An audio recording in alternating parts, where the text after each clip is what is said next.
Hey, my name is Daniel Space, and after posting TikToks about HR and corporate America and how to really succeed, I've been convinced to start a YouTube channel. So this is my first video, and in it, I'm going to talk about resumes, how to write a resume for most corporations, all of the bad advice you can ignore, and essentially show you optimally how to build one. One of the common themes I always talk about in my TikTok videos is that before you take anyone's advice, you should always double check the credibility. Before you take any advice, whether it's free, but especially if it's paid, you should ask yourself, does this person have the credible authority to be able to give me this advice? And what I found was that there's so much channels, so much information on job search that is wildly inaccurate because people who do not work in HR are doing it. And job search, unfortunately, is a pretty hot commodity right now. First, I want to take a moment to introduce myself if you don't know who I am, and then after that, I'm going to jump right into the content. Don't worry, I'll put timestamps in the description. My name is Daniel. I've worked in HR for almost 20 years. I got my start as American Express. I started within the benefits as benefits administration. I moved over to be an HR generalist or an HR manager for companies like the Children's Place, M&M's World, as well as Price Waterhouse, and then I became an HR business partner for companies like WebMD, EA Games, and Spotify. I resigned from corporate America in January of 2020 to become a consultant. Of you who aren't familiar with the position of an HR business partner, this is essentially how HR has essentially transitioned over the last 10 to 15 years, where instead of being a very back office tactical function, companies started to realize that people were really their most important asset. And so they asked HR to come in and work with the businesses directly, to act as essentially their talent strategy consultant, and we essentially partner by business unit. What this means is that I partner with leaders to help them convert their business objectives into headcount. We do workforce modeling, which then means I get to describe what the role that they're trying to do and then convert that into a job description. I do the job pricing, I do the job leveling, and then I determine a recruiting strategy that fits the organization design. I then hand that to a recruiter to have them help recruit against. So as you can see, one of the best people to ever ask for advice as it relates to job search, compensation, promotion, or development are HR business partners, because this is what we do day to day for companies. The most important reasons as it relates to thinking about HR's advice is what we call the difference between point of view advice and systemic advice. So if, for example, I've never worked in HR and I've never hired anyone, but I say, hey, here's how to write a good resume. All you have is my point of view. You have one particular anecdote. When you take someone from HR's advice, what you're getting is what we call systemic advice. It's a series of consistent data points that allows us to be confident in this. And the reason I bring all of this up is I realize how important it is to add disclaimers. This is in no way a one-size-fits-all approach. This is only for corporations. I would say this is medium to large-size corporations. If this is academia, education, legal, I'm not as well versed. And of course, everything is subject to individual change, but these are just general systemic best practices. And with that, let's begin. All right, let's begin. So it's important to remember that your resume has two audiences. You're going to design the resume with two different end states in mind. The first is making sure that it passes through the ATS, or the applicant tracking system. The other is to ensure that the content excites or sets a positive reaction in the person reading it, usually a recruiter. So let's just start with the introductions. As relates to format and design, one of the most important elements to consider is that you want your resume to be single page format. I'm not saying it has to be single page, but rather don't use columns, don't use multiple graphs, don't use tables. Things like that can be kicked out from the ATS. So it's really important that you remember that the resume is a black and white sterile document. I always like to use either Arial or Times New Roman. I know it sucks, it's not as design friendly, it's not as expressive, but it does normally maximize your real estate. It does offer the best conversion into ATS, and it does allow for readers to view the resume in a really easy to follow format. So as it relates to the introduction, of course, you're just going to put your first name and last name. I always highly recommend that you make sure that you make those as big as possible. And your contact information, I highly recommend that you use your LinkedIn as a hyperlink. And if you're not sure how to do that, it's really quite simple. You just take this and then just press this button here to insert the link. And now it'll hyperlink to that profile, and then just with city and state. And that's essentially how we're going to cover the header. ATSs are designed to look for 4 different areas: the header, professional work experience, education, and skills. So as you can see, I've gone right into professional experience, and it's really important that you name that because the ATS will be looking for those sections.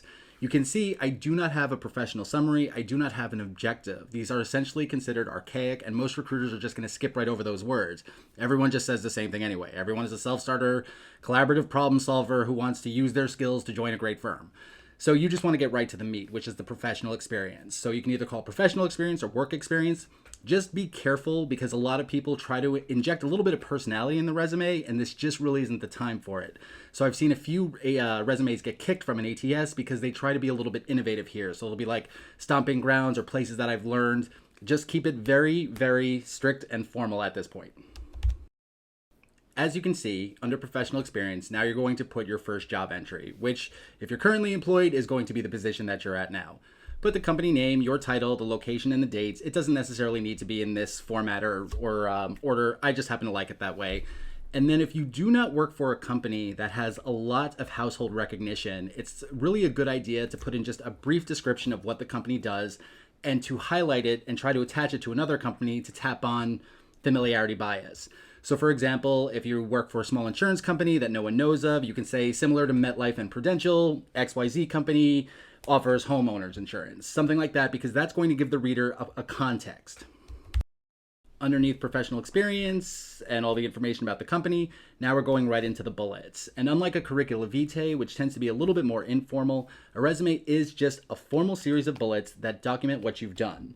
A lot of people make the mistake of talking about their job responsibilities, but the goal of a resume is really just to be a little more boastful and to talk about instead your achievements. So first, the formula what plus how equals impact is one of the most critical areas in terms of building a resume bullet formula. Not all bullet points need to do that, but that is the best way to send a really great message to the reader about what you did, how you did it, and what was the result. So try to get that formula for at least 2 to 3 of your biggest bullets. The most important bullets should be on top. So whether or not your job was managing a large team, generating a lot of sales, distributing a new marketing campaign, building an HR department, those should be on top. Make sure that you're utilizing data and metrics in at least 2 bullets. Contextual data is helpful to show size. Things like, I work for a $3 billion company. I managed a team of 100. Impact data is used to show things like an increase or decrease based on a given metric of what you've done. For example, I was able to save the company 12%. I was able to increase engagement of the population by 18%. Use strategic use of bold to draw attention to really important achievements. Ensure you are using the same verb tense within all bullets of one particular job. Be specific and show your achievements, again, not job duties. Use dynamic and action-driven words wherever possible. There is a lot of psychology that supports the idea that as someone is reading your resume, if they're listening to more dynamic language, they're going to assign a higher level of credibility to you. So things like owned, directed, led, increased, and created generally leave a much better first impression, such as assisted, helped, called, or coordinated. Since this is likely going to be your current position, the bullet should be the most impressive and show strategic growth and impact. And finally, just avoid dead bullet points that take up space, such as assisted management as requested. So now we're up to the second entry. Again, you're going to use that brief description to use familiarity bias if it's not a household name. So now, it'll depend on whether or not you've been at your current role longer than a former one or based on the levels, but ideally speaking, you want the second bullet, unless you're either significantly lower levels or you were there for a significant amount of time. The second entry should be a little bit less than the first entry. So as you start to get into the older roles, the length is going to continue to diminish. What you want to do is try to show continuum growth within similar responsibility. So for example, if your current role is that you manage 10 people, maybe in this position, you're going to say you manage 6, and then in an older one, you're going to say you manage 4. This way it shows continuum of growth. Additionally, what you want to do is show growth in other areas. So one of the common mistakes that I see for people that have a similar job family is that they just talk about doing the same thing. So what you want to do instead is, while you may have 1 or 2 that shows continuum growth, what you want to do is show several that show complementary growth. So for example, let's say you're a salesperson, and in your current role, you're talking a lot about hitting sales targets, understanding customer metrics, presenting a good story. What you may want to do in an earlier one is to focus more on things like data, team building, and collaboration, things that complement your current job instead of just saying you're doing the same thing. Ensure you're using 1 or 2 data examples, and then always try to make sure you have at least 1 bullet point that's like your proudest achievement to that company. So after you're done with your second entry, you move on to the second page. Now, I want everyone just to relax. I get a lot of people that get concerned when I talk about resumes, and I am very aware of the fact that everyone has a different career path. You could have one job there that you've been for 20 years. You maybe have had a pretty rocky career path and you have 6 different entries, and it's all fine. The goal is just to remember the best practices, that this is about achievements, this is about using data and metrics, this is about using what plus how equals impact, and talking about growth. So there's only been minimal research done, but essentially, and I experienced it and I sort of try to train myself on it. When I start to get to a second page of a resume, my attention starts to drop. I spend a lot of time here. I spend a little bit of time here. When I'm here, I'm kind of skipping this. So you don't want to necessarily put too much effort or like your best in here. You want to try to get that in the first page. And ideally what you want for your second two is essentially anything that kind of complements your experience, either by demonstrating a different industry or different skills, something that shows something different than where your big first bullet points are. So the goal is when you get to these last few entries that they're not going to be a lot of bullet points. You're only going to have one or two. You do not want to waste a lot of your real estate space describing one of your first jobs if you've only been there for 8 months and most of your experience is actually up here. And now we're up to the skills portion. There's a lot of controversy around skills, so I'm here just to help alleviate a lot of the stress. The first thing that you want to start with is the technical programs and systems that you're accustomed to. And most companies really focus on one of the 3 different systems, whether or not it's Google, Microsoft, or Apple.